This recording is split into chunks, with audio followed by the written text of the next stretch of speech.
Isa sa mga awitin na kinagiliwan natin noong dekada 90 ay ang mga kanta ni Carol Banawa. Ilan na nga dyan ay ang Iingatan Ka,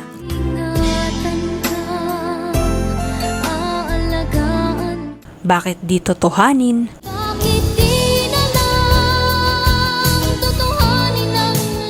Awit Kay Inay,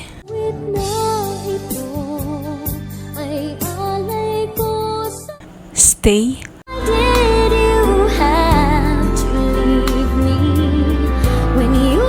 at marami pa. Madalas pa nga ang musika nito ay ang nagiging inspirasyon natin sa ating mga crush noong high school. Kay sarap talagang balik-balikan ang musika noon. Pero nasaan na nga ba ang singer na ito na si Carol Banawa? Bukod sa husay niya sa pagkanta, ay gumanap din siya sa iba pang mga programa sa telebisyon, katulad na ang TV, Calvento Files, Tabing Ilog, Sa Dulo ng Walang Hanggan, Bituin at marami pa. Halika at atin siyang kilalanin.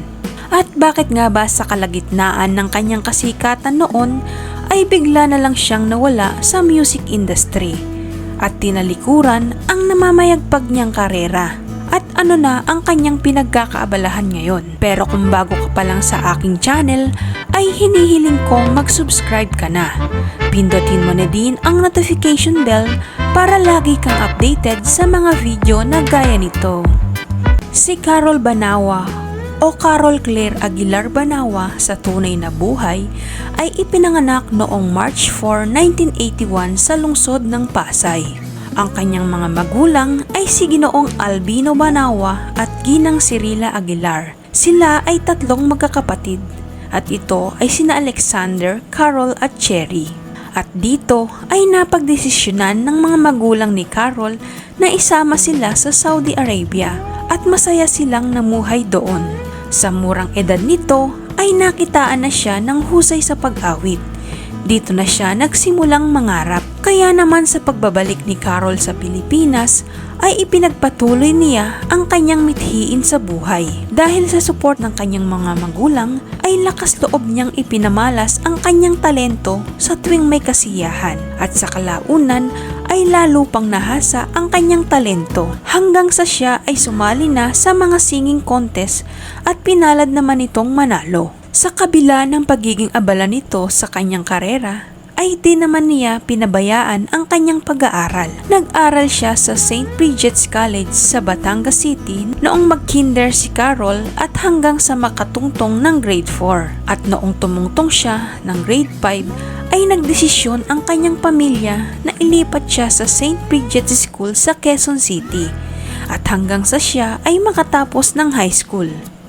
Si Carol ay nag-aral ng kolehiyo sa University of Asia and the Pacific sa Ortigas, Pasig City. Back in year 1989 ay nang masungkit niya ang trono sa tanghalan ng kampyon. Bukod din sa husay nito sa pagkanta ay ipinamalas din niya ang taglay nitong kagandahan dahil sumali din siya sa mga junior beauty pageant. At dito ay nakasama siya sa finalist ng Search for Miss Mucha Philippines. Dahil sa pinakitang determinasyon ng batang si Carol ay hindi sinayang ng kanyang ina na mabaliwala ang natatanging talento ng kanyang anak.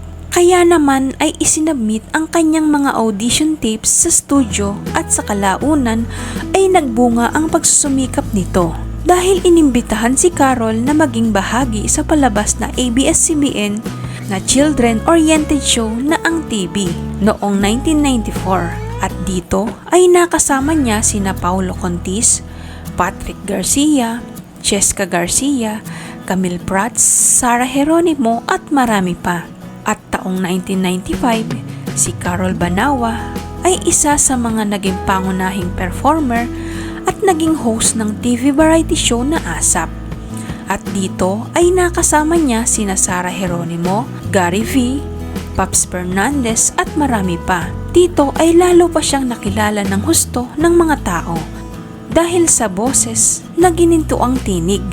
Dahil sa talento niyang ipinamalas ay nagsunod-sunod na ang mga offer na proyekto dito. Taong 1996, siya ay gumanap bilang Cindy sa palabas na Calvento Files at sa kaparehong taon ay ang TV The Movie.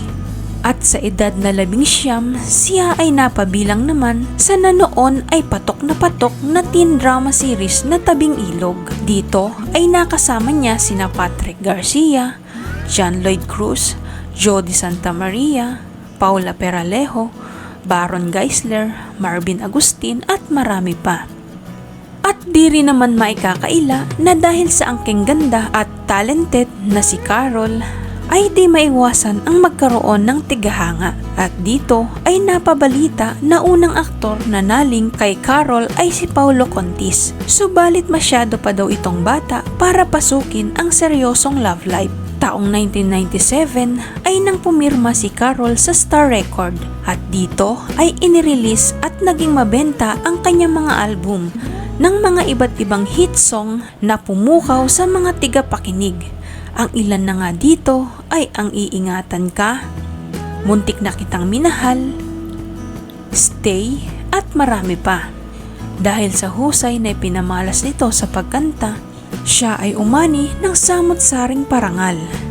Dahil sa ganda ng mga awitin niya, kaya naging certified gold record ang kanyang mga album.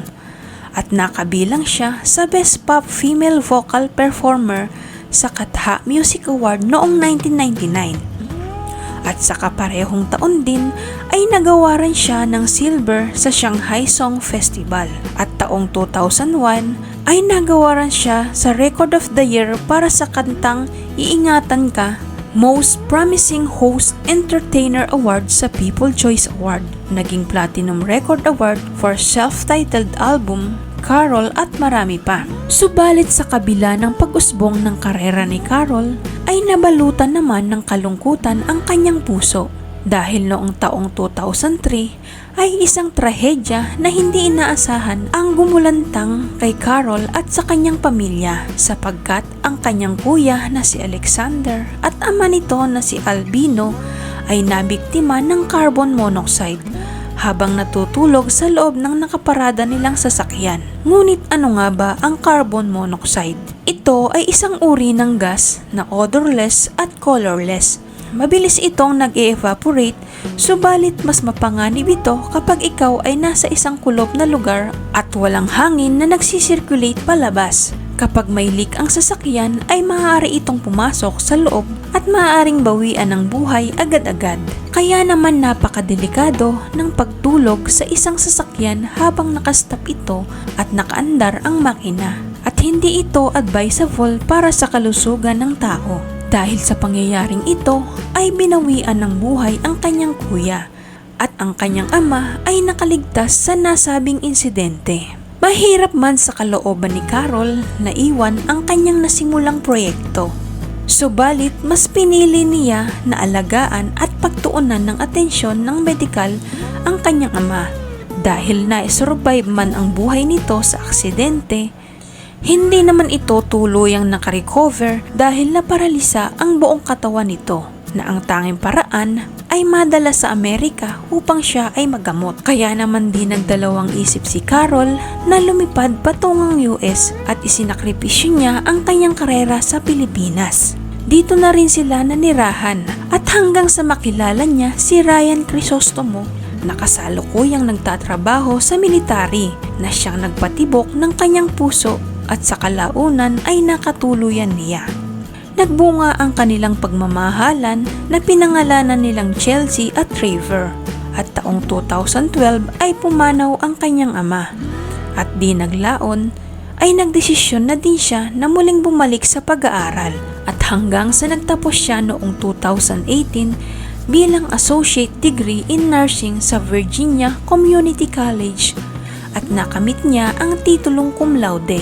Taong 2020 ay kumuha din si Carol ng exam ng bachelor degree sa Grand Canyon. Ayon pa kay Carol, kahit di na siya aktibo sa kanyang karera sa musika at pag-arte, ay inaalok pa din siya ng mga channel sa Pilipinas. Subalit mas priority niya ang mag-focus na lang sa pag-review sa paparating na examination. At sa ngayon ay isa na siyang lisensyadong nurse sa US at isa din siya sa naging frontliner ng COVID noong 2020. Taong 2021 sa edad na 40 ay biniyayaan pa uli siya ng ikatlong anak na babae at pinangalanan niyang Corinne. Sa ngayon ay masaya na siyang namumuhay kasama ang kanyang pamilya sa US. Nag-iba man siya ng tinahak na karera ay nananalaytay pa rin sa kanyang puso ang pagkanta. Dahil paminsan-minsan ay umaawit pa rin siya. At ayon pa kay Carol ay umuwi din siya sa Pilipinas. Napakasakit sa damdamin bilang isang kapatid ay malagasan ka ng minamahal sa buhay na para bang pinagtakloban ka ng langit at lupa. Pero sa kabilang banda ay maiisip mo na lang na kaya nangyari ang ganoong bagay ay para subukin ang tatag ng iyong panalangin sa Poong May Kapal at marirealize mo na lang na may mas magandang plano si Lord sa buhay mo.